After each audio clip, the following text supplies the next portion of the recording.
Assalamualaikum. Can you guys hear me? Yes, sir. Thank you for the confirmation.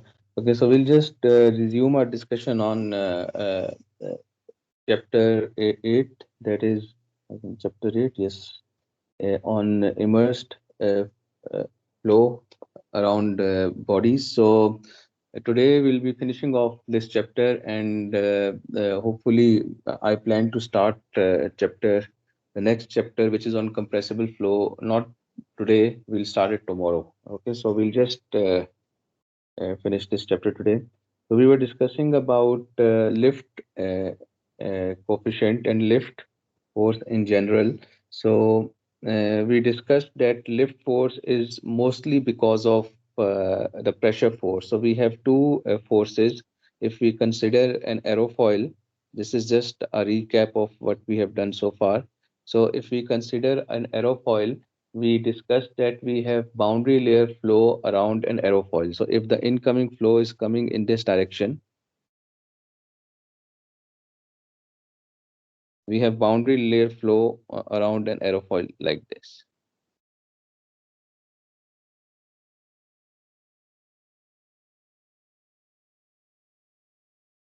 On top of the aerofoil also, and on bottom of the aerofoil. Because of this boundary layer flow, we have skin drag or friction that is acting on the skin friction or skin drag that is acting on the surface of the aerofoil like this. Like Right.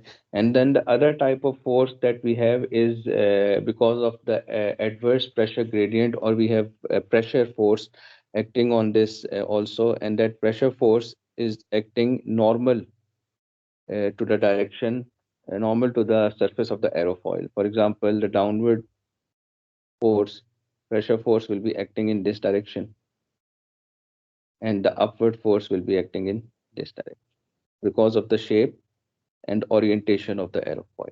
The shape of the aerofoil is such that we have lift force, more lift force as compared to drag force that we already discussed.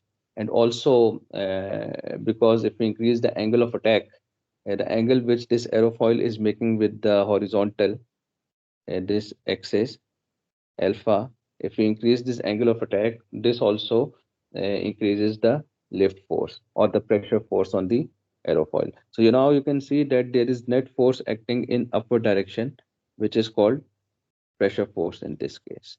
So now we have shear stress acting on the aerofoil, and we have pressure force acting on the aerofoil. Now, if we take resultant of this force, if we take resultant of this force, we have Fr like this, and that Fr can be resolved into two components, Fd and Fl. Right now, this is just to let you know, we already discussed this. Now, if you look at this, you can clearly see that most of the lift force is because of the pressure force. I can write it like this: Fl has two components. One is Fl due to pressure force, and the other one is Fl due to shear force. But this shear force is very small as compared to the pressure force. So most of the lift that we have is due to the pressure force. Right now, we'll consider this example. So we also discussed about discussed about the polar diagrams. If you recall, polar diagrams give us information about CL and CD versus alpha for different aerofoils. Okay, so now we'll quickly go through an example and understand how we can use these polar diagrams to actually find very useful information about the flow physics. So a commercial airplane has a total mass of 77 70,000 kg. So now we are considering an aircraft which has total mass of 70,000 kg and wing planform area of 150 meter cube. So when we talk about this wing planform area, that planform area is basically A equals to B C. So if you recall, we discussed that C is the chord length and B is the span of the aircraft. So if we have a wing like this,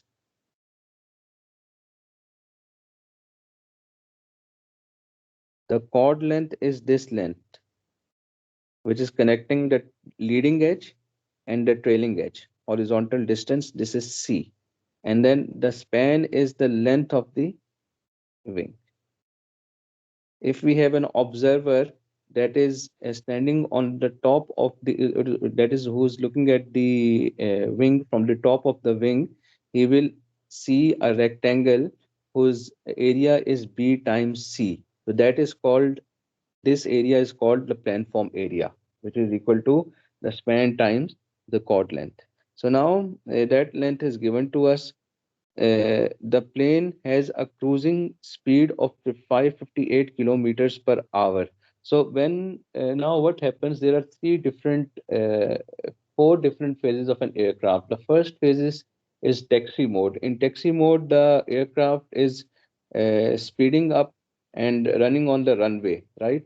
And then ultimately, what happens when the pilot pulls the lever, the angle of attack starts to increase, and as a result, lift force increases, and the aircraft begins to rise, right?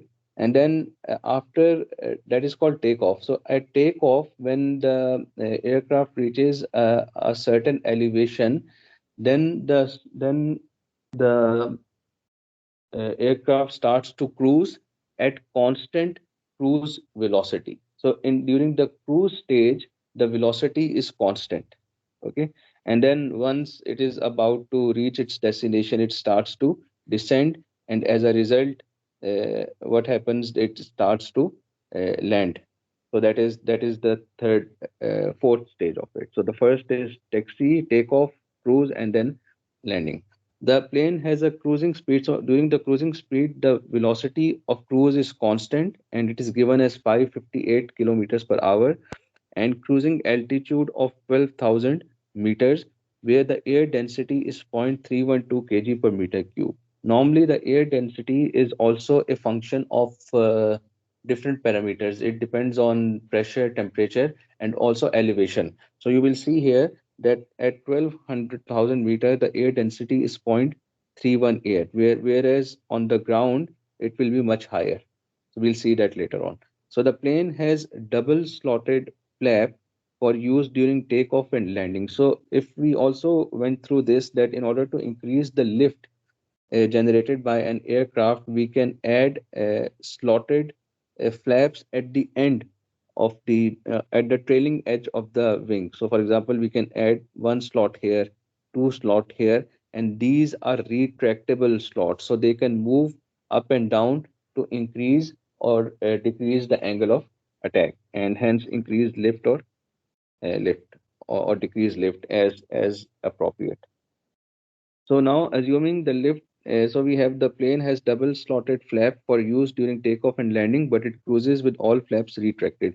When it is cruising, in that case, all the flaps that it has, it is retracted. That means it is at rest in this configuration. They are they are not they are not inclined, you can say. Assuming the lift and the drag characteristics of the wings can be approximated by NACA 23012. So this is the aerofoil that we are using for this case. And then the polar diagram for this is given in figure 11.45, and I will also show it to you here. Determine the minimum safe speed for takeoff and landing with and without extended flaps.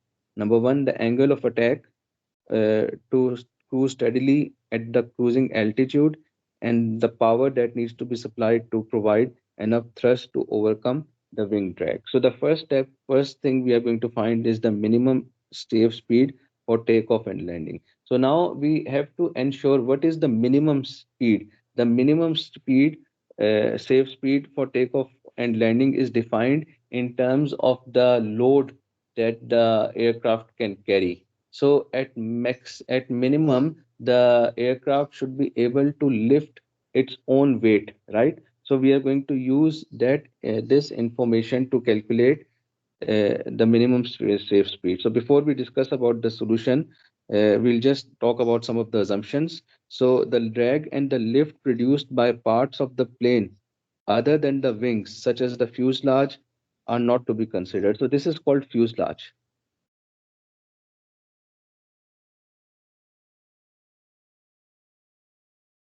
Okay, so we won't be considering, and when we and do the analysis, we won't be considering fuselage in our analysis. The wings are assumed to be two-dimensional aerofoils, and the tip effects of the wings are not considered. Also, we won't be considering the tip effects. If you recall, when we consider tip effects, we also have downwash velocity and upwash velocity. So we won't be considering those effects in the analysis also. The lift and the drag characteristics of the wings are approximated by a NACA series this aerofoil, so that figure 11.45 is applicable. The average density of air on the ground is 1.20 kg per meter cube. So um, these are the assumptions that we are going to take. Now, the density of air is 120 on 1.20 kg per meter cube on the ground and 0.312 kg per meter cube at the cruising altitude.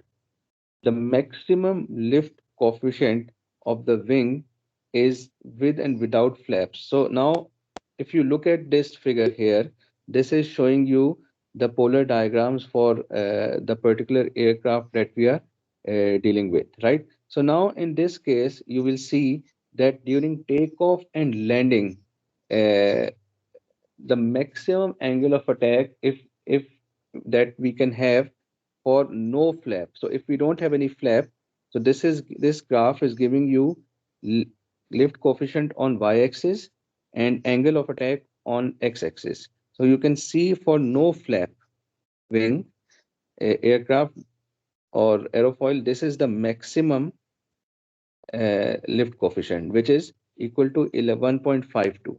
What about after this? If we go beyond, if we increase the angle of attack beyond this value, we will have stall condition. And we discussed in stall condition what happens.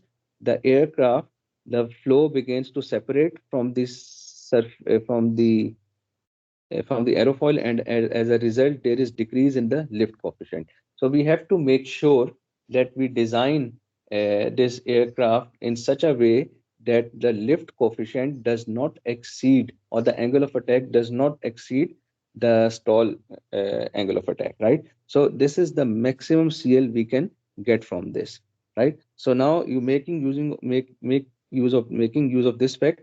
And also for double slotted flap,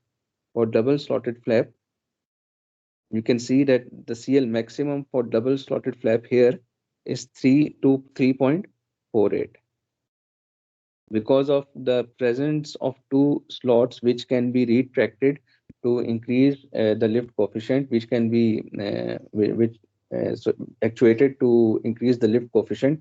So the lift coefficient is quite high as compared to no flap, right? So we will be calculating it for both double slotted flap and uh, no flap, right? Now, the minimum flight velocity is determined from the requirement that the total weight W of the aircraft can be, to be lifted aircraft, the weight W of the aircraft to be to be equal to lift, that is CL equals to CL maximum. So now minimum flight velocity requirement is that if we have an aircraft like this,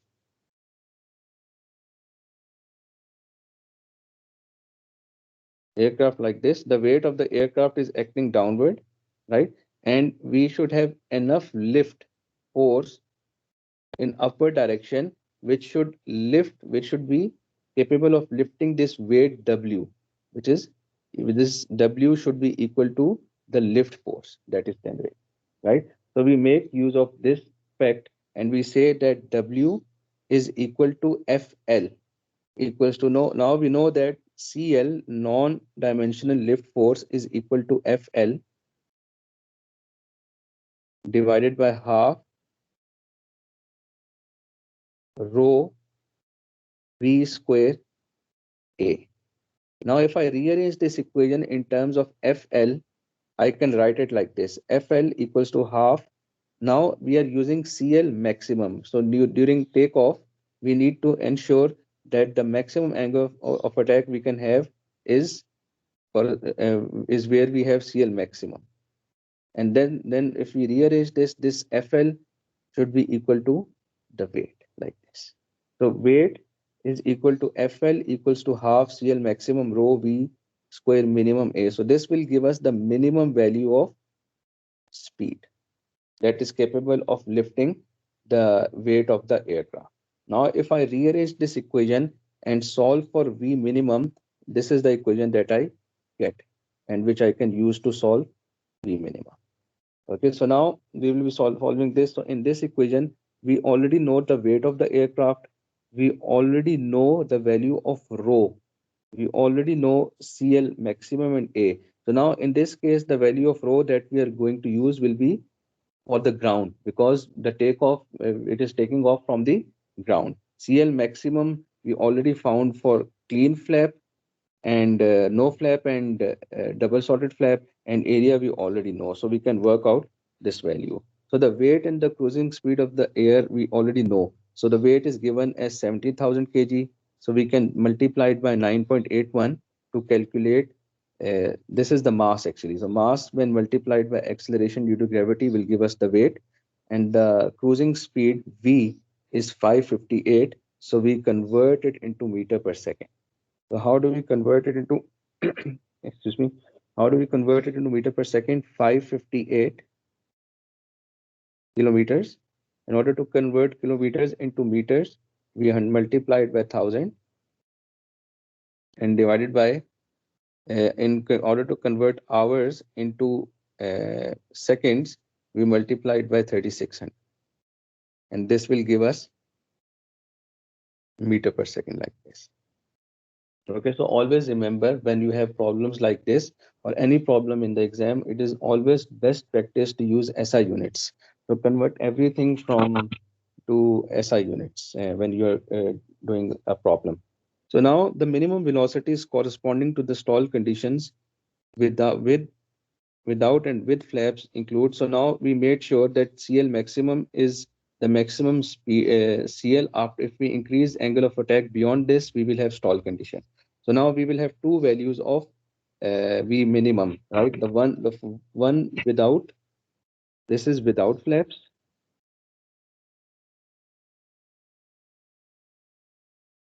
and this is with flaps. Okay, so now you can clearly see that with flaps, now in order to have then the save minimum velocities to avoid the stall region are obtained by multiplying. So now he's keeping a factor of safety here. So this is the minimum velocity we are getting, right? So now when if we multiply this velocity by 1.2, which is the safety, which is the normal safety factor that we keep in aerospace applications, so this will give us the minimum safe velocities, right? So that is why he's multiplying it by 1.2 to get minimum safe velocities. This 1.2 is factor of safety that we use in aerospace applications.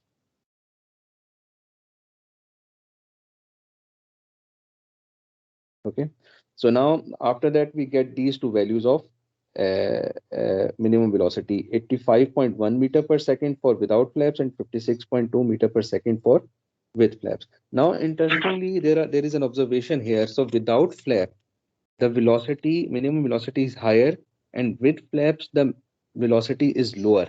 That means if we have flaps, then the plane can achieve the same cruising altitude and speed while flying at a lower velocity, right? Note that the use of flaps allows the plane to take off and land at considerably low velocities and thus on a shorter runway. So this is one of the benefits of using double slotted flap. So because it is capable of generating more lift, that is why the takeoff speed and landing velocity is reduced in this case. Okay, so this is the first part of the example where we calculated the minimum velocity.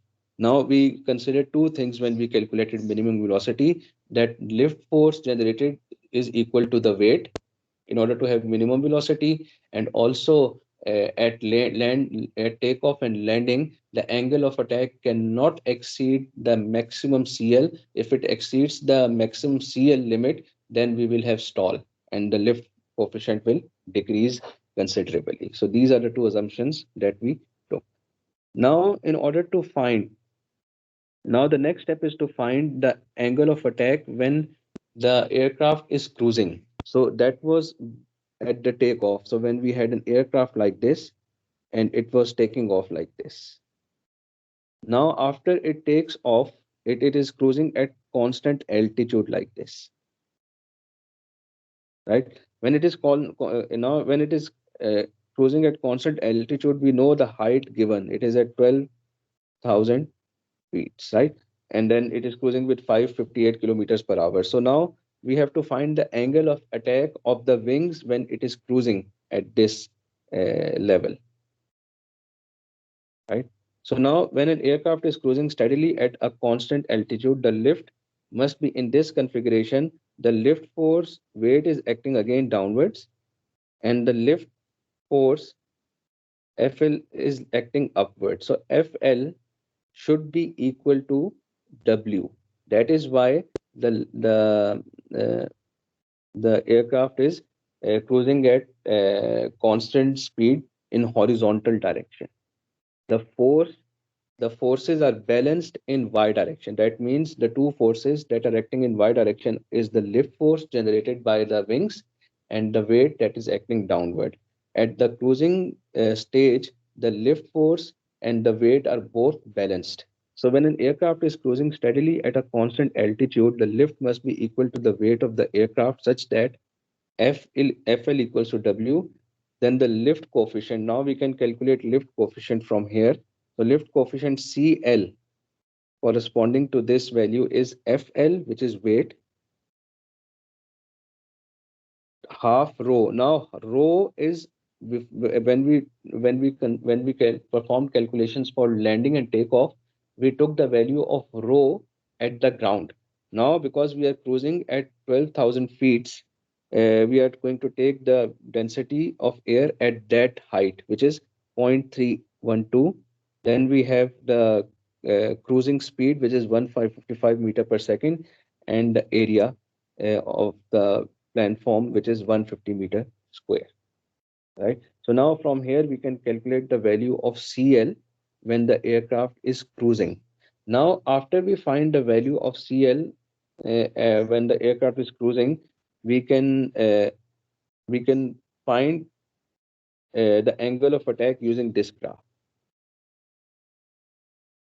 right? So now from here you can see that and also another thing, if you recall, if you read the question, it says the angle, the plane has double, but it cruises with all flaps retracted. The plane has double slotted flaps for use during takeoff and landing. So double slotted flaps are only used for takeoff and landing. When it is cruising or with all flaps retracted, in when it is cruising, then it is like this. The flaps are not actuated, are at the rest position, right? So you can say that at cruising speed it is without flaps, as if it is without flaps, right? So that means now we are going to look at the graph of clean or no flaps, right? So now this graph is giving us CL on y-axis and angle of attack on x-axis. So now corresponding to 1.22, so it is somewhere over here, 1.2. If I draw a line here and then if I read it from here, you can see that the angle of attack is around alpha equals to 10 for this case, right? So this is how we work out the angle of attack at cruising uh, uh, speed, right? So now For the case with no flaps, the angle of attack corresponding to this value of CL is determined from the figure that I showed you and is found to be approximately equal to 10 degrees. So normally, because we are reading from approximate reading from that graph, so that will be an approximate value, and then we use this symbol for that. Okay, so uh, this is how we calculate this, right? So now, when the aircraft is now the third step is to calculate the power generated by the aircraft, right? So now, in order to calculate the power that needs to be supplied to provide enough thrust to overcome wing drag. Now, if you look at this sentence, it says that the power that is required at the cruising stage is provided by the engines, right? Engines of the aircraft. And those engines, the thrust they provide is used to overcome the drag force, right? So now, in order to calculate the power, the equation for power is P equals to force. In this case, it will be drag force because the engines will be overcoming the drag force times the cruising velocity, which is V, right? So now, in order to calculate the power, we need to calculate the value of drag force FD. Now, how do we calculate the drag force? We already calculated the angle of attack of cruising speed as 10 degrees, right? Or in other words, we know that CL is equal to 1.22. So we can make use of this information and calculate the value of CD from uh, these graphs. So you can see here for this case, this is a polar diagram. So we have CL on y-axis and CD on x-axis. For no flap curve, we know that 1.22 almost we have lift force of 1.22 here. If we draw a line here, you can see that it is around 0.025. So CD is approximately 0.025. This is what I read. So let's see what he read. So CD will be approximately equal to 0.025. So, or he's reading 0.03 actually. Okay, so that is the same. So now from that graph, we can read the value of CD like this. You can also use 0.025, you can use 0.03 because it is an approximate value. And then now once we read the value of CD from here, we can use this equation. We know that CD is equal to FD. FD is in newtons and CD is dimensionless, no, non-dimensional. So half rho V square A. So now if I can calculate the value of FD from here, we already calculated CD as 0.025 or 0.03. We can use this value here and then we can calculate the corresponding value of CD from here. We know the value of rho, we know V square, cruising speed, we know the area as well. So this is how we can find the value of FD. Now another one of the observations that we have here is that the value of CL was equal to 1.22, whereas the value of CD was equal to 0.03. So you can see the difference in the values. The CL is very much greater than CD because of two reasons. One, increasing angle. One is the angle of attack, and the other one is the shape of the aerofoil is such that it is capable of generating more lift as compared to drag, right? These polar diagrams are for the specific wing that NACA series that we are dealing with. For different wings, we will have different lift and drag characteristics for those wings, right? So now this is how we calculate the drag force. Once we find this drag force, the next step is to multiply this drag force by velocity of cruise, and then that will give us the power that is uh, required to overcome the drag force, or the power that the thrust or the engines have to generate in order for the wing to cruise at that altitude and at net speed. Okay, so this is how we find these. So in case if you have any question about this, please feel free to ask.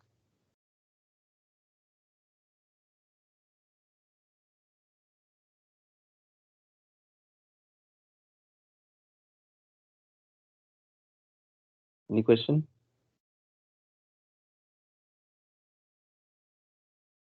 Sir paper में हमें ये graphs given होंगे या फिर C D C L की values given होंगी, क्योंकि अगर ग्राफ से करते हैं नोट तो स्टूडेंट्स की काफ़ी वेरिएशन आ सकती है और आंसर पे चेंज हो सकता है। नॉर्मली इस तरह के सवालों में सीएल और सीडी की वैल्यू गिवन होती है। तो मतलब एक तो ये, दूसरा ये है कि अगर ग्राफ भी आपको दिया होगा तो we will take into account the variation. अगर ग्राफ से आपको रीड करना पड़ेगा तो जो एरर है वी टेक इनटू अकाउंट है।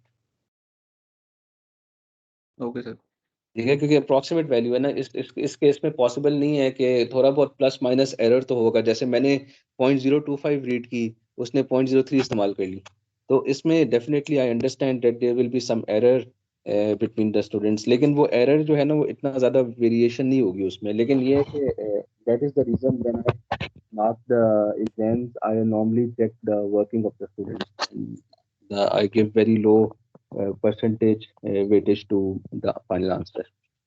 तो इसमें आप बेफिक्र हो जाए, कोई मसला नहीं है। Okay sir, thank you. Any other question?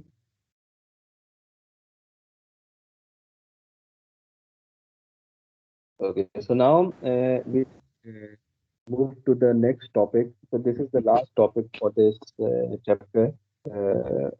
That is lift generated by a spinning sphere or a spinning cylinder, right? So now this is just to for information. So let's discuss about it. So now we discussed that when we have a circular cylinder, the properties of circular cylinder or the shape of the circular cylinder is such that it is symmetric about x-axis and y-axis.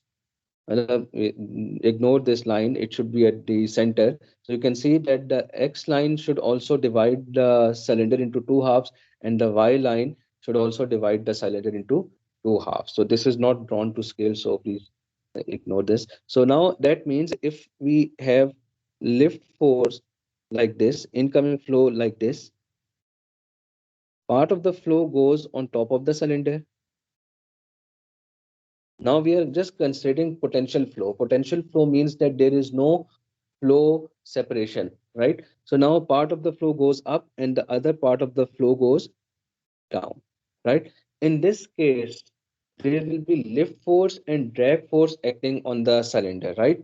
So what will be the lift force and drag force in this case? The drag force will be in the direction of this incoming flow velocity, which is drag force, and the lift force will be perpendicular to this. Because of the symmetry of this, because of the symmetry of this body, the drag force in this case will be zero. Why it will be zero? The force that is generated, that is exerted by this flow on the top, will be balanced by the force that is exerted by this flow on the bottom, because this shape is symmetrical. Both the forces on the top and the bottom on y-axis, along y-axis, will be the same. So in this case, the only force that will be acting will be the drag force in the direction of incoming flow, right? So this type of flow is called symmetric flow.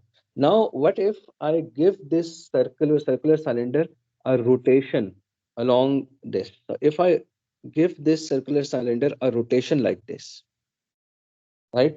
So what will be the effect of that rotation? The symmetry of the flow will be disturbed. Now, how will the symmetry of flow will be disturbed? Now, if I look at this rotation, so rotation is like this. So now, if I have this circular cylinder here, when it is rotating like this in this direction, one of the things that will happen is that the flow will not separate like this, go straight. So the flow will go here, and then it will drag along and then separate somewhere over here. or maybe below this point also, right? And then, so this is one streamline. The second streamline will be passing this, and then we have this streamline going like this, and then this line. Now you can see that this streamline that was going straight is now revolving or is attached to the surface of the cylinder for longer time, and it is detaching from here, right? This detachment from here is because of this rotation, right? So now if you look at these streamlines, the streamline, the force that the flow on the top is exerting on this cylinder is downwards, and the flow that the passing through the bottom of the cylinder is exerting a force upward. Because the flow is not the same on the top and the bottom of the cylinder, there will be net force acting maybe in downward direction. So in this case, we will be having lift force. The lift force will not be zero. So you can see that the spinning effect, one of the effects that the spinning has is to uh, disturb the symmetry of the flow, and as a result we have the flow in a y direction, right? Another effect is to change the stagnation point. Initially the stagnation point was here. Now because the flow has become non-symmetric, the so the stagnation point has moved to this point, so the stagnation point has also moved. So this is the effect that the lift has the spinning has on the lift force, and this is also called a Magnus effect, right? So this Magnus effect, the phenomena of producing lift by rotation of the solid body, is called Magnus effect. In this case, you can see that the lift force is not zero now. When the ball is not spinning, the lift force is zero because of top bottom symmetry, as we saw in this figure. But when the cylinder is rotated about its axis, as in this case, the cylinder drags some fluid around because of no slip condition. Now, what is no slip condition? No slip condition, you might be familiar with this concept, but this name might be new for you. So always remember when you will be working in, most likely, inshallah, when you work in fluid mechanics or in CFD, so you will be you encountering this term very often. So no slip condition is a boundary condition actually. So for example, if we have a circular cylinder like this, and the incoming flow is coming in this direction, right? So now we know that the fluid particle that comes in contact with this circular cylinder has zero velocity because of viscosity, right? Because the surface of the cylinder is stationary, the fluid particles that will be in contact with this cylinder will straight away have zero velocity. That is called no slip condition. Now, if this cylinder is rotating like this, right? In that case, what is going to happen? The fluid particle that will be in contact with this surface will not have zero velocity. The velocity of those particles will be the same as the rotation velocity of the cylinder. The rotation velocity of the cylinder will be tangential velocity. Because of this rotation, there will also be tangential velocity Vt acting on the surface of the cylinder, right? Now, the fluid particles that adhere are attached to the surface of the cylinder will have the same velocity as the rotational velocity or the tangential velocity of rotation of the cylinder. This is also called no slip condition. No slip condition ये नहीं होती कि zero velocity हो. नो slip condition ये होती है कि जब fluid particles when they stick to the surface, they have the same velocity as the surface of the structure. If the surface of the structure is at zero velocity, they will have zero velocity. In this case, if it is rotating with a certain velocity, they will have the same rotating velocity. Other condition ये भी हो सकता है कि if this circular cylinder was vibrating up and down, then the velocity of the cylinder will be the same as the velocity of the particles that stick to it. Okay, so this is called no slip condition. So, but when the cylinder is rotated about its axis, the cylinder drags some fluid around like this because of the no slip condition, and the flow field reflects the superposition of spinning and non-spinning flows. Now, again, if you recall from chapter 6, we discussed about potential flow. And what was the main concept of potential flow? Potential flows were applicable when the flow was irrotational. Irrotation- Irrotational, right? So now, in this case, that is the reason we are not considering viscous flow. We are not considering boundary layer flow. ये boundary layer flow के अंदर रोटेशनैलिटी होती है, तो इस case में आप देखें कि हम ये कह रहे हैं कि फ्लो जो है वो सेपरेट नहीं कर रही. There is no boundary layer flow in this case, so we are not considering any boundary layer flow in this case. So इस वजह से हम प्रिंसिपल ऑफ सुपरपोजिशन अप्लाई कर सकते हैं इस केस में, and we can say that the rotation of the cylinder is combination of spinning and non spinning flows like this. So I'll just show you that also. So you can see here that this is the same case that we are dealing with. So again, we have incoming flow like this. We have stagnation point because of the symmetry of flow, right? Now, when we have rotation of the cylinder, what happens? Because of the rotation of the cylinder, this is actually interesting. So now the rotation is taking place in this direction, right? So now that means if I draw a tangential velocity at this point, the tangential velocity, if let's discuss this point, the rotation is taking place here. Tangential velocity at this point will be in this direction, vt. Tangential velocity at this point will be in this direction, vt. In this direction here, in this direction,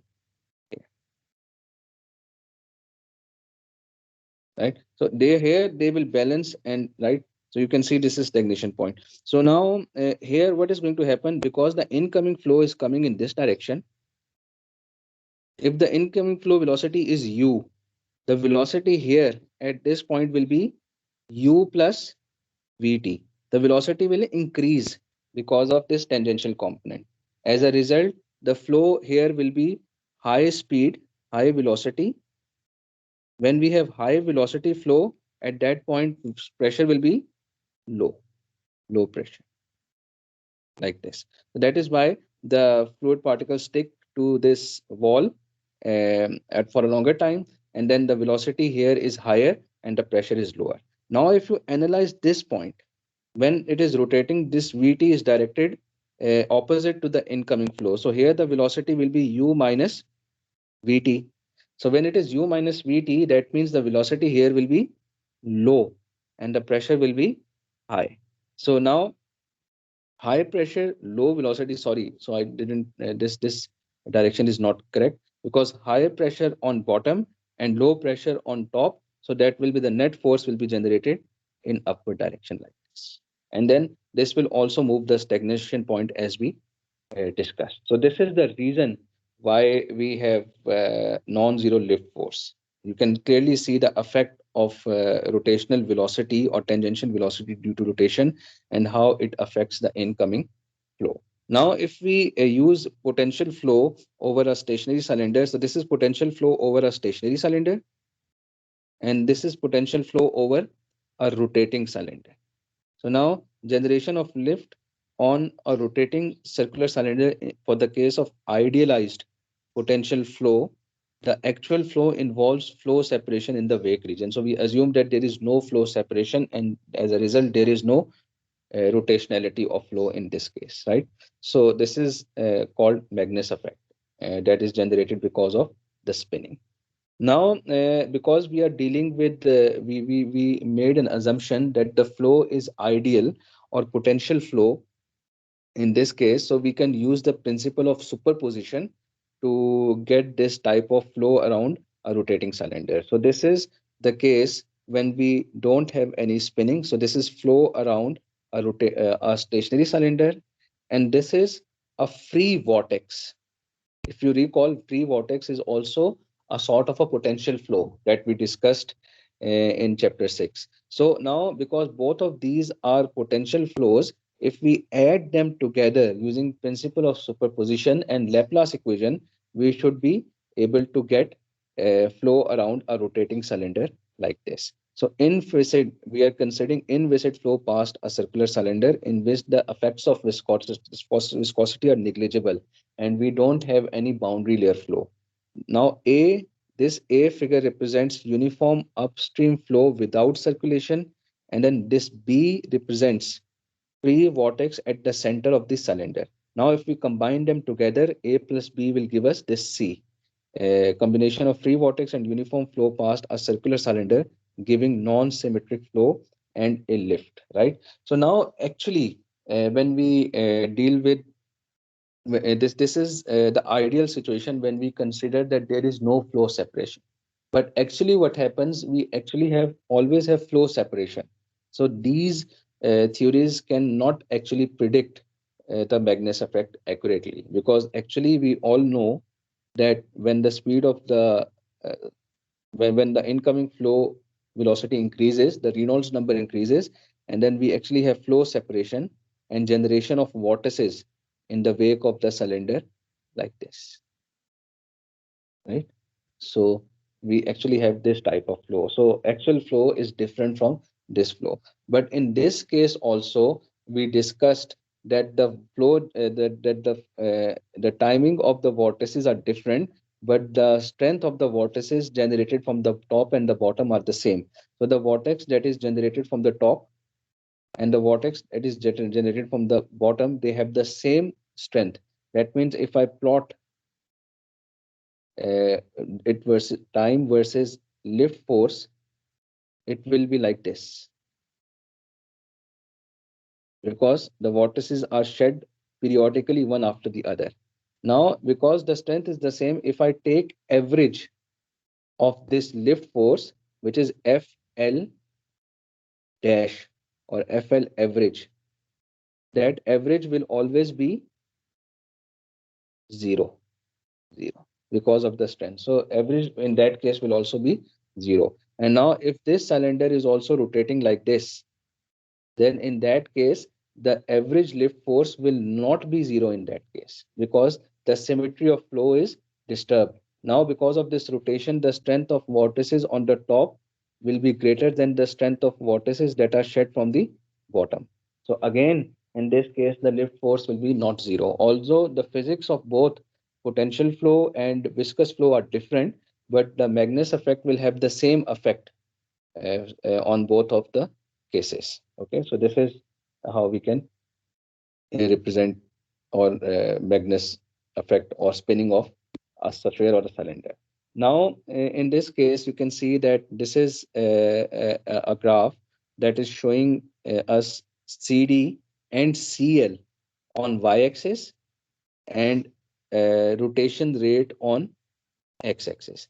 Now, this rotation rate is non-dimensional rotation rate. So how has he non-dimensionalized this rotation rate? So normally we know how to non-dimensionalize lift force and drag force into lift coefficient and drag coefficient respectively.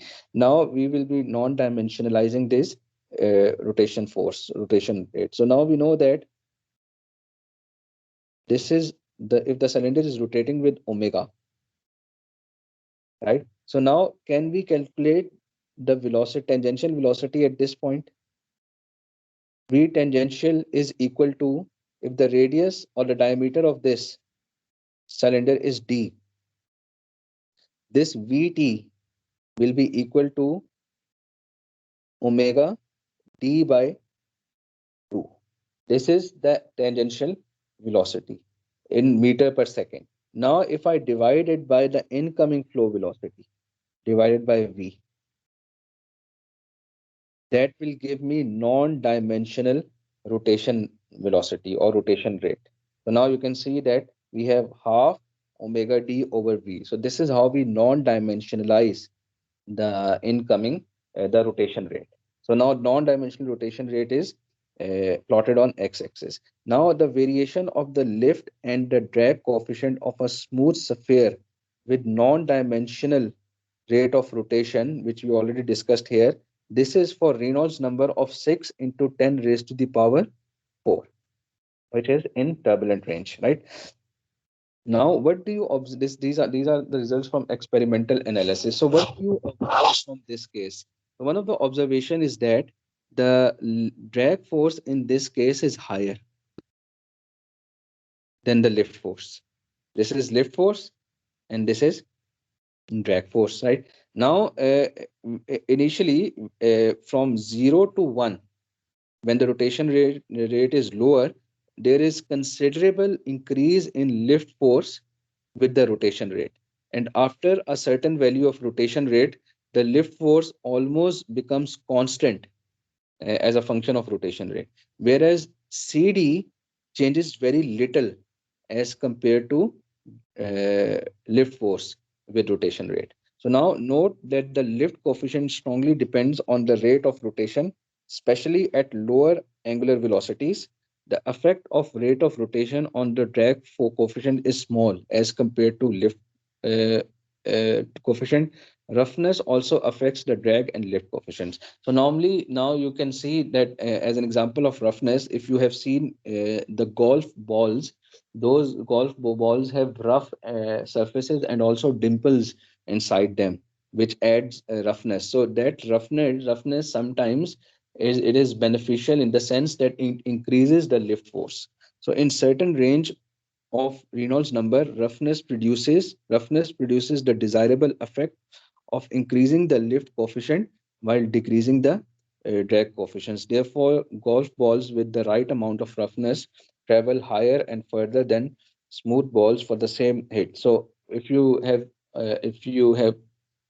watched or played golf, you might know that in golf, the main aim is to hit the golf balls with the driver with different clubs and to reach and to hit a very long distance, right? So that is the ultimate aim of it. So that is why the golf balls are designed with adequate roughness and dimples on in them to delay the flow separation and also to reduce the drag force so that the ball can travel uh, further away. So we'll also do an example on this now.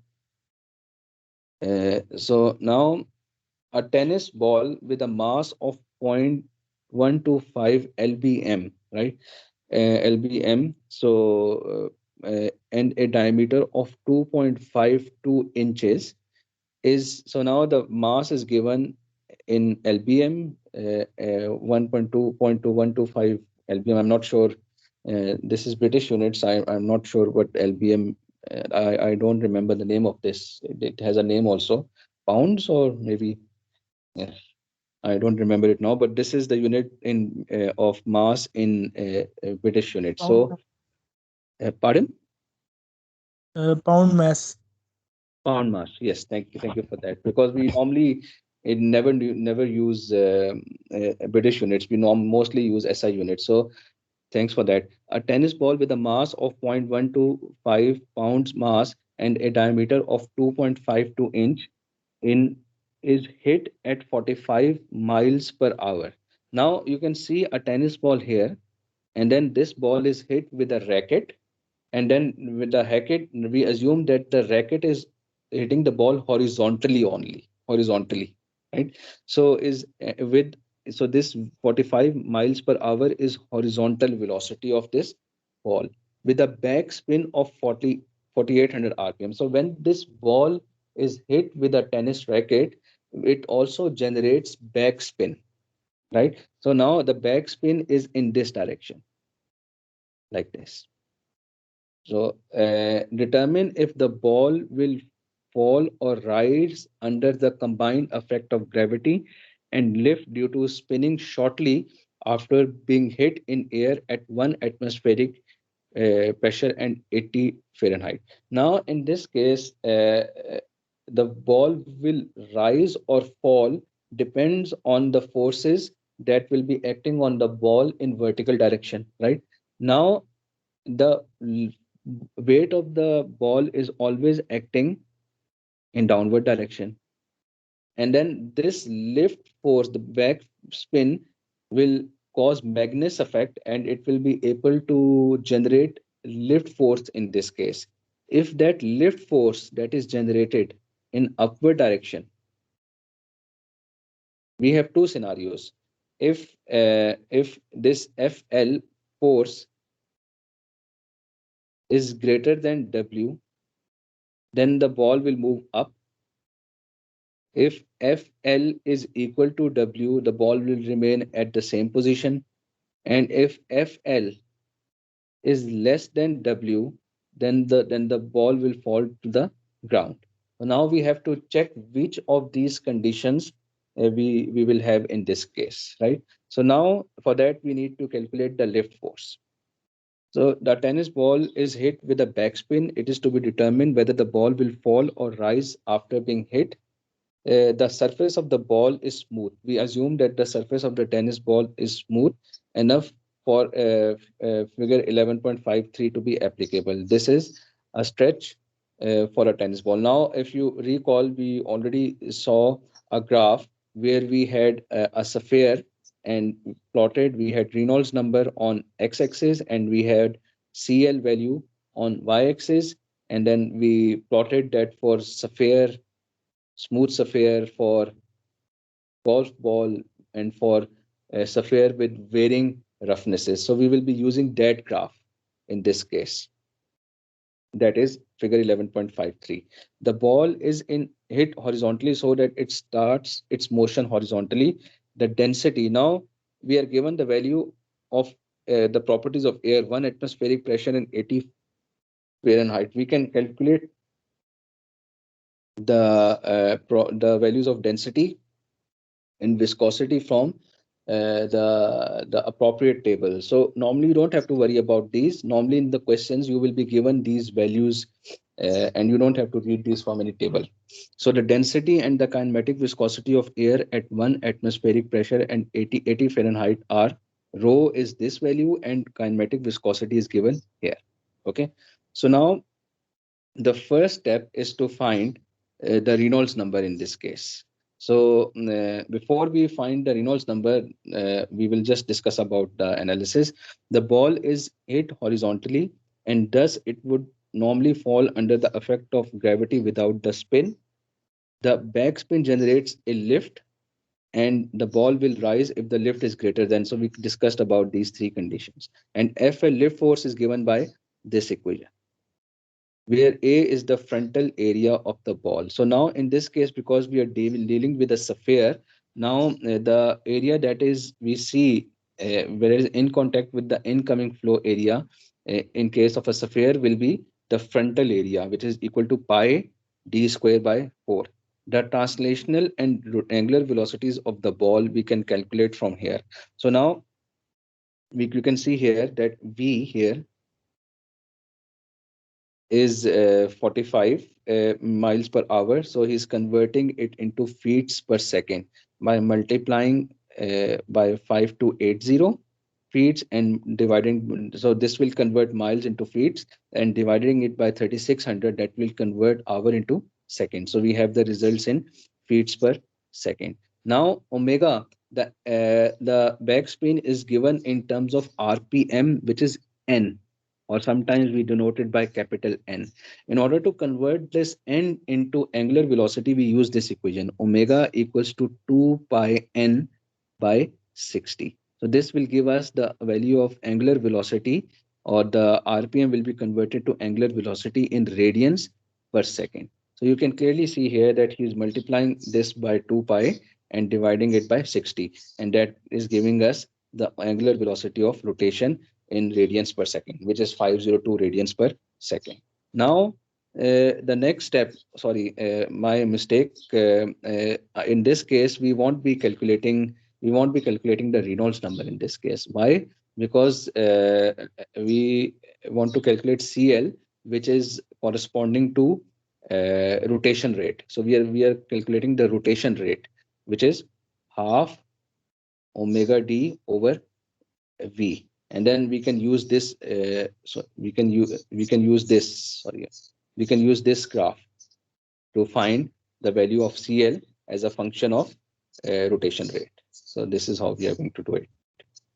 Okay, so now the next step, once we find the value of omega, is to calculate the non-dimensional rate of rotation. So we already discussed how we non-dimensionalize the rotation rate. The non-dimensional rotation rate is given as omega d over 2v. Omega we already calculated. D diameter is already given to us 2.52. We convert it into feet and then divided by 2 into this velocity here, and that will give us the non-dimensionalized rotation rate.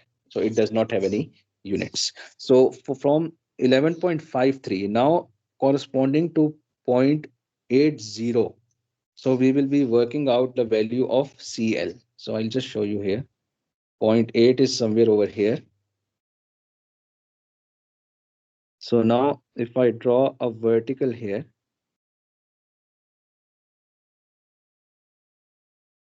so this CL is approximately equal to 0.21 from here. So this is how we can measure the value of CL after measuring the value of rotation rate. So we measure the value of rotation rate and then we can read the value of CL from the figure. From figure 11.53, the lift coefficient corresponding to this value is CL is 0.21. Then the lift force acting on the ball. Now, once we have found the value of CL, we know that CL equals to FL over half. I know we saw this equation before, but this is just to reiterate and to so that you remember these things. Rho V square A. And now if I rearrange this equation, FL will be equal to CL into half rho V square A. Now CL we already found as 0.21. Rho we already know from the properties of air. V square, we know the horizontal velocity 45 miles per hour. We converted into feet per second, 66 feet per second. And area we also calculated using pi d square by 4. That was the frontal area or the projected area. Always remember this thing. And then from here, we can calculate the FL lift force in pounds feet like this. The weight of the ball is now the weight of the ball. We know that the mass is given to us and acceleration due to gravity is this. So we can calculate the weight of this ball. And then now we have the weight and we have the lift force generated by the backspin. So now what we do, we can clearly see here that the weight is greater than the lift force. So there will be net force acting in downward direction because weight is greater than FL in this case. And ultimately the ball will strike the ground or will come at rest with the ground. So which is weight, the weight of the ball, W is more than the lift. Therefore, the ball will drop under the combined effect of gravity and lift due to spinning with a net force of 0.125 minus 0.036. So this is weight minus FL. This will be the net force acting in downward direction. So this is how we solve this problem. So now if you have any question, please feel free to ask.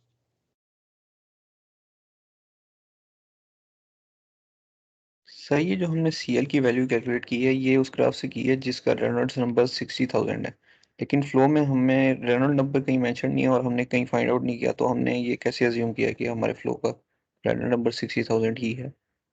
Yeah, this is a good question. Actually, I think this question is based on the assumption that we are reading. ये assumption उसने ली है कि वो 11.53 हम कर सकते हैं. Actually, हमें सबसे पहले रेनॉल्ड्स नंबर पहले कैलकुलेट करना है और रेनॉल्ड्स नंबर देखना है कि अगर 6 into 10 raised to power 4 के बराबर होगा तो हम वो ग्राफ इस्तेमाल कर सकते हैं. Otherwise we can not use that graph. That is a very good observation कि हर मुख्तलिफ रेनॉल्ड्स नंबर के लिए there should be different graph and we should be using that graph for our purpose. So I think in this question he did not take into account the Reynolds number. He assumed that the Reynolds number will be close to that value, and that is why he used that graph.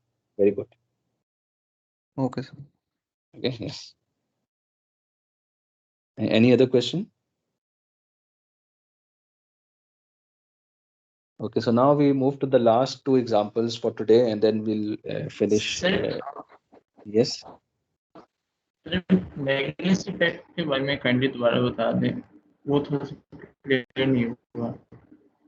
मैग्नेस effect सिर्फ आप ये कह लें कि मैग्नेस ये जब हमारे पास rotation नहीं आएगी, when we don't have any rotation, तो उस केस में because this circular cylinder is symmetric about X axis, तो जो ऊपर से फ्लो पास करेगी और जो नीचे से फ्लो पास करेगी वो एक ही तरह की फ्लो होगी, उसकी स्ट्रेंथ, उसकी इंटेंसिटी और जो फोर्स वो जनरेट करेगा वो सब कुछ इक्वल होगा, क्योंकि एक ऊपर जा रही है, एक नीचे जा रही है, तो ऊपर वाला जो है वो फॉर एग्जांपल ये इस डायरेक्शन में फोर्स एक्सर्ट करता है, नीचे वाला जो है इस डायरेक्शन में फोर्स एक्सर्ट करता है, तो नेट फोर्स जो होगा, लिफ्ट फोर्स इस केस में 0 होगा, right.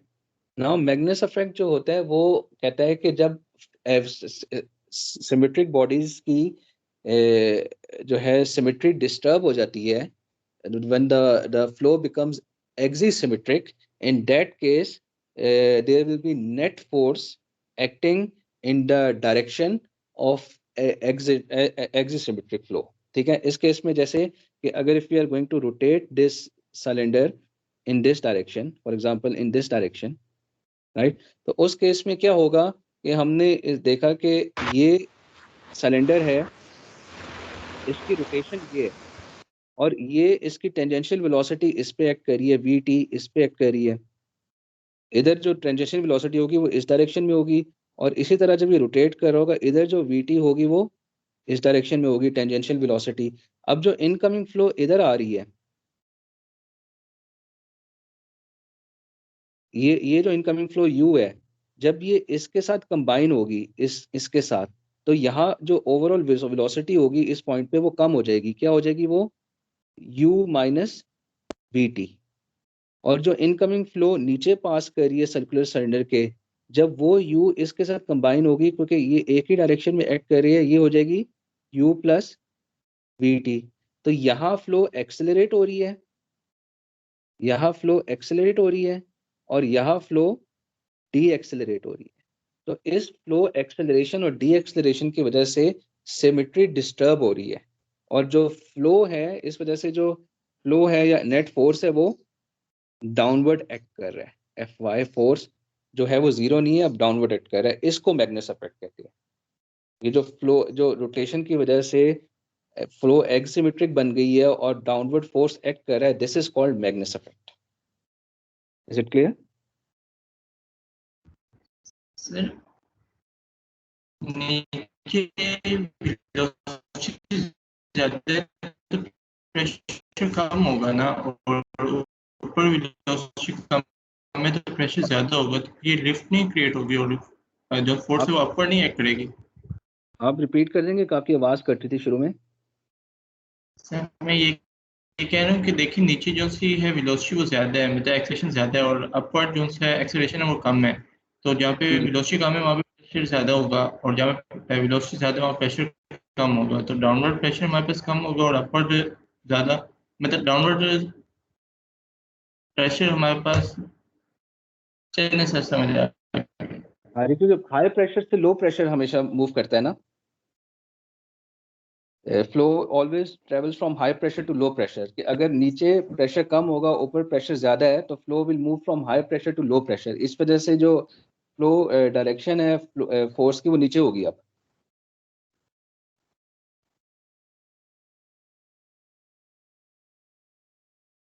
So yes, so now we move to the next sir question. लेकिन फिर इसी एग्जांपल में जो हमारी ओके फ्लो जी मूवमेंट थी वो अलोंग अलोंग द लेफ्ट थी, और उसके बाद हमारी जो रोटेशन थी बॉल की वो भी क्लॉकवाइज थी, तो लोअर सरफेस पे वेलोसिटी ज्यादा होनी चाहिए और प्रेशर कम, तो जो लिफ्ट फोर्स है वो भी डाउनवर्ड एक्ट नहीं करनी चाहिए फिर, अगर हम इसी सिचुएशन को कंसीडर करें।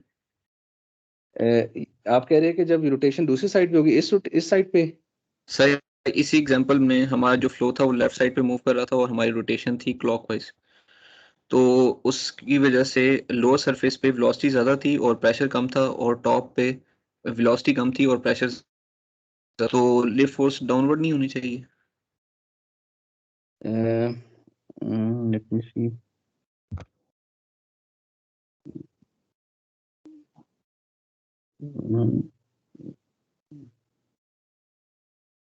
सो दिस इज, हाँ ये सही कह रहे हैं आप। अगर इस पॉइंट में देखा जाए तो यहाँ जो है यहाँ हाई प्रेशर बनेगा। नहीं नहीं, ये हाई प्रेशर ये बनेगा ना, और ये लो प्रेशर ये हाई बनेगा। प्रेशर से टॉप पे बनेगा ना। नहीं, ये देखिए इसकी डायरेक्शन इस तरह है ना, ये हाई प्रेशर बनेगा, ये लो प्रेशर बनेगा। ठीक है सर, समझ आ गया, वो मैं एक मिस्टेक कर रहा था। ठीक है, और ये यहाँ लो प्रेशर बनेगा, तो लिफ्ट फोर्स सही शो कर रहा है ना, ये ऊपर ही जाएगा इस तरह। क्लियर हो गया?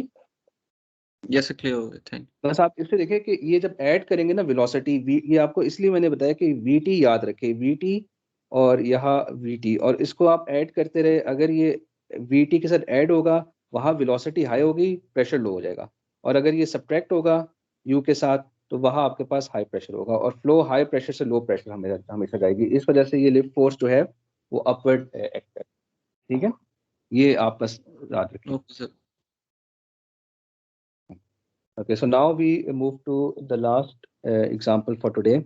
So a viscous incompressible flow flows past. Now we are considering a viscous incompressible flow. So far we have considered potential flow, which is idealized flow. Now a viscous incompressible fluid flow.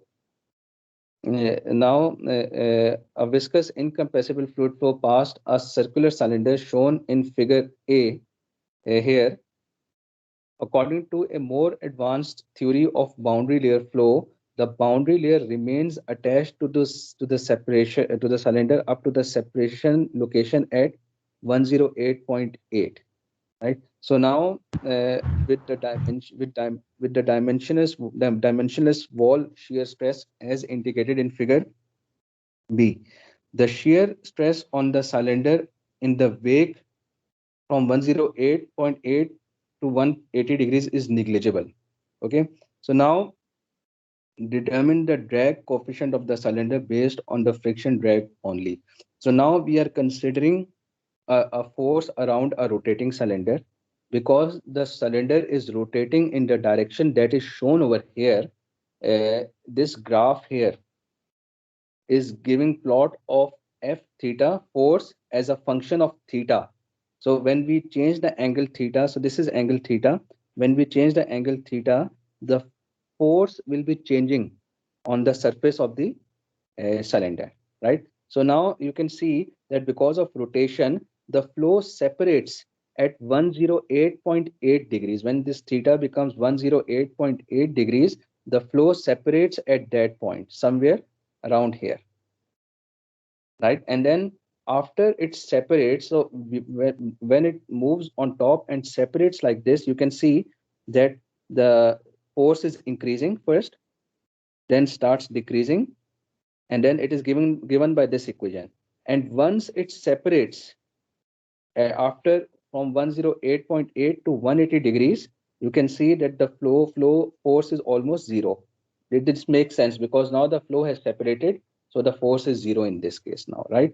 So now we have to determine the drag coefficient for the cylinder based on the friction drag only. So now we only have to consider the friction drag or the drag generated by the viscous force to calculate the drag coefficient. Now, if we closely analyze this part of the cylinder, which is which is enlarged over here, so you can see that there are two forces acting on this cylinder. We all know about this. One is the pressure force, PDA, which is acting perpendicular to the surface, and the other one is the drag force, which is acting parallel to the surface. The Reynolds number is given as rho ud over dynamic viscosity, and this area of the cylinder is given by dA equals to b d by 2 d theta, where d is the diameter and b is the length of the cylinder. this B is the length of the cylinder here, right? So now if we want to calculate the area, it can be given like this. So we have part of this circle. This is d theta. The length is B. So this arc S equals to r theta. So that will become d by 2 d theta, and then d by 2 d theta multiplied by B will give us the area, surface area of this cylinder, right? This is how he is calculating the surface area. Now we have to determine the drag coefficient of the cylinder based on the friction drag only. So now if you look at this figure here, this is drag force tau WDA. If I resolve this into two components like this and like this component will be responsible for lift, and this component will be responsible for drag, right? Now, because of the similarity of these two triangles, this is angle theta. This is 90 degrees, right? So now based on this triangle, if I enlarge this triangle over here, so we have tau omega dA. We have resolved it into two components. This is angle theta, and this is 90 degrees, right? So now this will correspond to the drag force Ft. So now this component will be T omega cos, sorry, sine theta dA,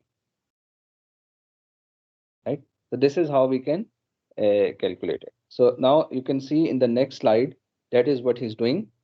The drag force because of the friction drag is tau omega sine theta dA, and then we integrate it along the entire area to get the total drag force because of the friction drag, right? So now we know that dA. Now we know that dA is equal to B d by 2 d theta. So we put this value here. So he has already put this value here. And then after he puts the value, he gets this equation, right? So now he's getting it in terms of theta. Now, because we are interested to get the value of dF for half of the cylinder, like this, from 0 to pi. So we are integrated from 0 to pi, and then we get this. So now, in order to simplify, where B is the length of the cylinder and theta is in radians, right? So now the next step is to convert. So now we can write this dF in terms of CDF, right? We know that CD is equal to dF divided by half rho U square A. In this case, A is equal to B times D, diameter. If we consider this circular cylinder, total circular cylinder, it is diameter. This is the projected area times B. So that is times B. So projected area is BD. So which he uses here. Now, if I rearrange, if I put the value of DF from here in this equation, I can write it like this. So now, if when I put DF here, what is going to happen? So this D will cancel with D. This D 2 already cancels with 2 here, right? And then once I simplify this equation, and then I get this equation here, right? Now I will try to compare this equation. I will try to compare this equation and convert it into this form, F theta. So now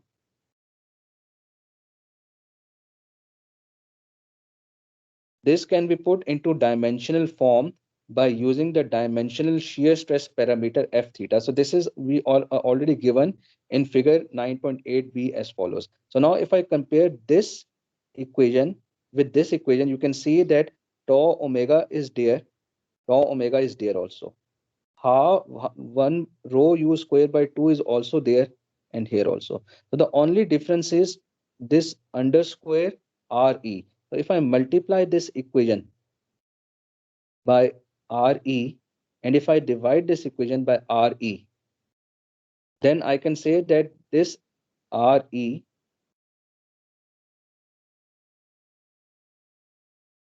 is equal, excluding this, not sine theta, is equal to f theta. So this total term will be equal to f theta sine theta, like this. So now you can clearly see, and then divided by re. So now what he's doing, he's multiplying by square root re, dividing it by square root re, and then after he does that, now he says that this CDF can be represented as, we know that Reynolds number is equals to rho ud over mu, and then this can be represented like this. So 1 over square root re f theta sine theta d theta from 0 to pi. Now we have converted it into this non-dimensional form that was shown over there, right? Now in this case, we can easily integrate. So now the function f theta cosine theta obtained from the figure 9.8b is plotted in figure. So now if we plot this equation, f theta sine theta on y-axis, and on x-axis, if we plot theta in radians, 0, pi by 4, pi by 2 to pi, so we get the variation of f theta sine theta with respect to angle. So in order to find this limit, we can find the area under this graph, and that area under this graph will give us the value of CDF. So we can use different numerical techniques to solve it, because it's not possible to solve it by hand over here. So we'll just discuss about the results. So the function f theta sine theta obtained from this equation is plotted in this figure. You can see. So we have plotted this equation f3 sine theta versus theta. The necessary integration to obtain CDF from equation 1 can be done by appropriate numerical techniques or by approximate graphical method to determine area under the graph. And then once we find the area under the graph, this value of this integral becomes 5.93. And if we substitute this value here, we get the expression for CDF as a function of Reynolds number. So this example is just showing you how the CDF varies as a function of Reynolds number. So you can clearly see that when the Reynolds number increases, the CDF value decreases, because the last example did not take into account the effect of Reynolds number. So when we have viscous flow, we also take into account the effect of Reynolds number.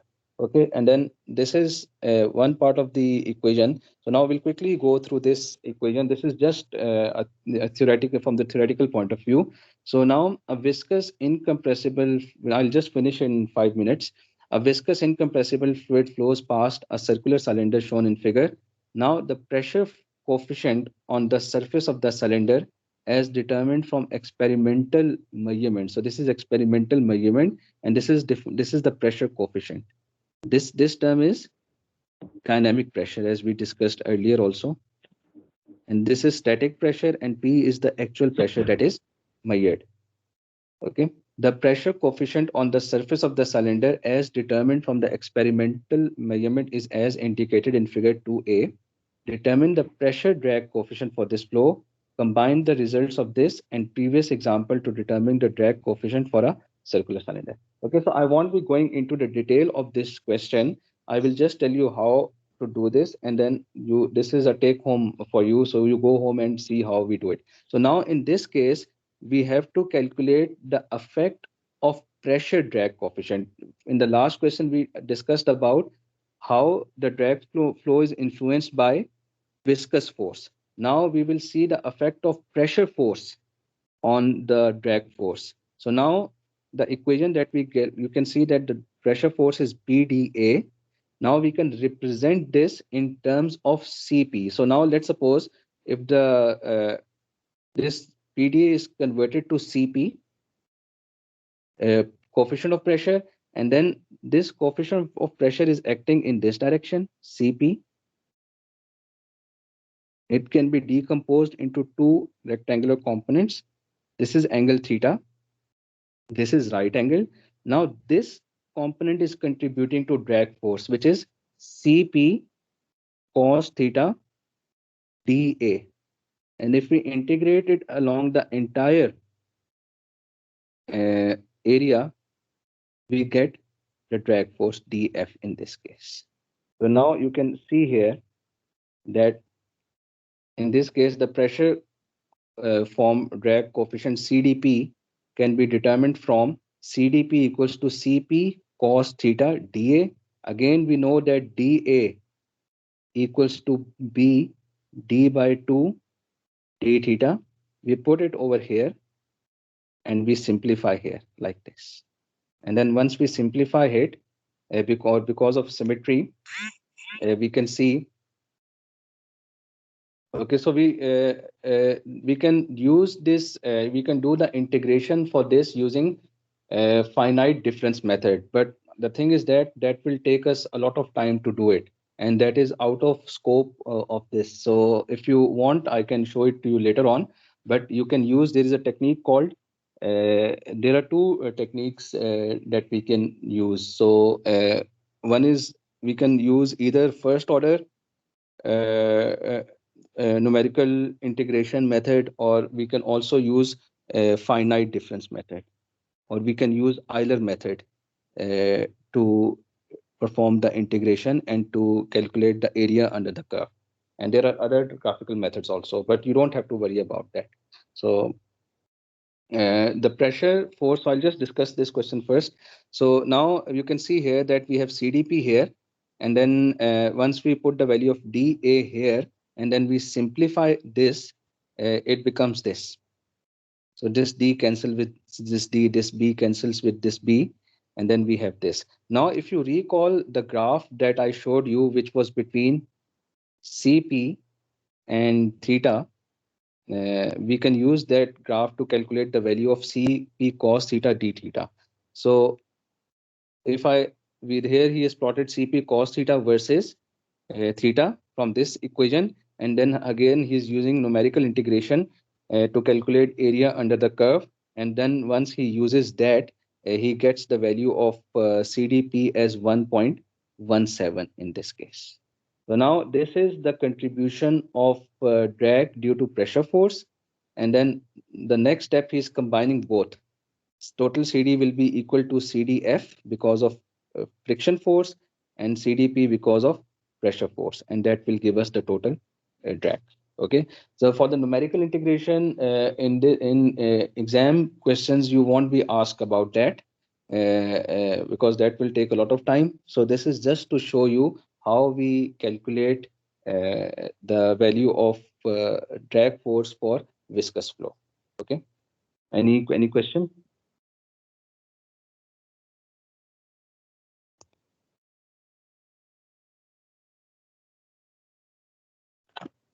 Okay, so this is it for today, and this is the end of chapter lecture 8, right? So I hope you understood it. In case if you have any question,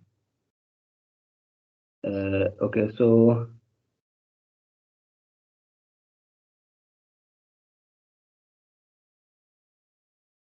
now I think in this case he's plotting.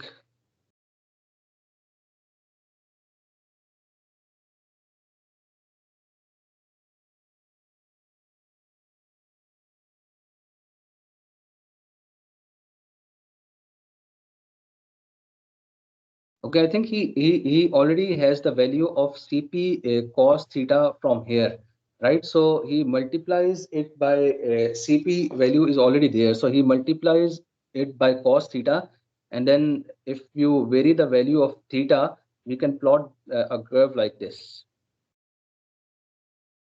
Because we already know the value of Cp versus theta. So from there, if you multiply value of Cp by cos theta, and then you change the value of theta, you can plot a graph like this.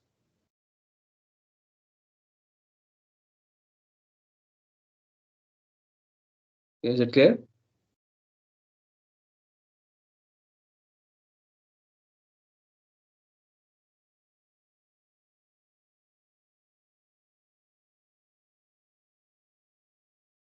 Any question?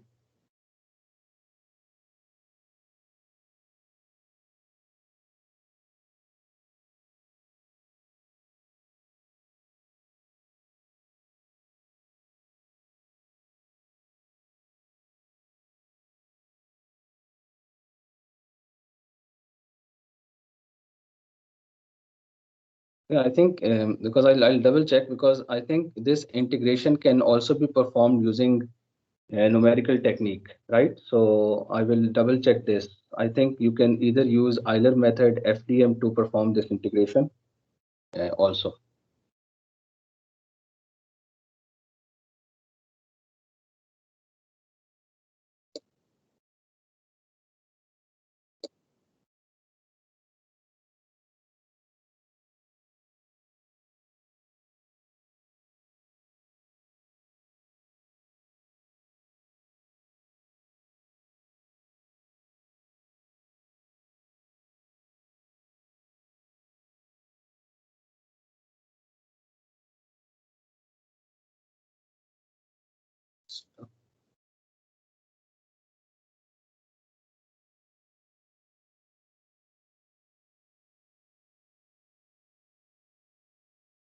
Any other question?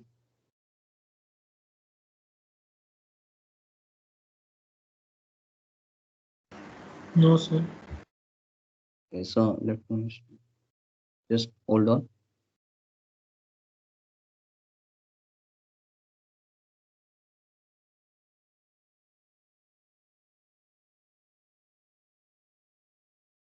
Okay, so now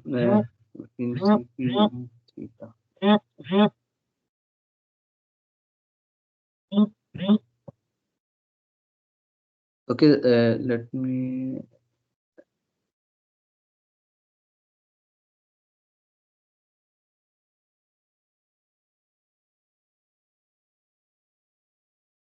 Yes, normally in the exam you won't be having such a question where you have to perform numerical integration.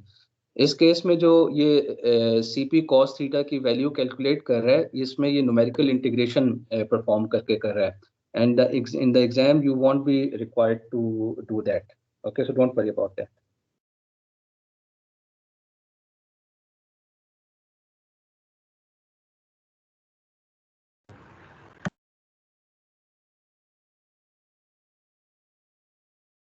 So I'll just take the attendance first and then let you go.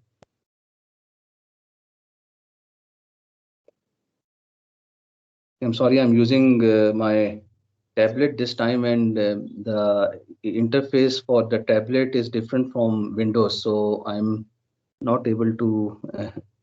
It's taking me time to find out the value. The things are different from the Windows platform, so I'm not able to see the your chat also here. So, anyways, yeah, so I'll just take the attendance now and then let you go.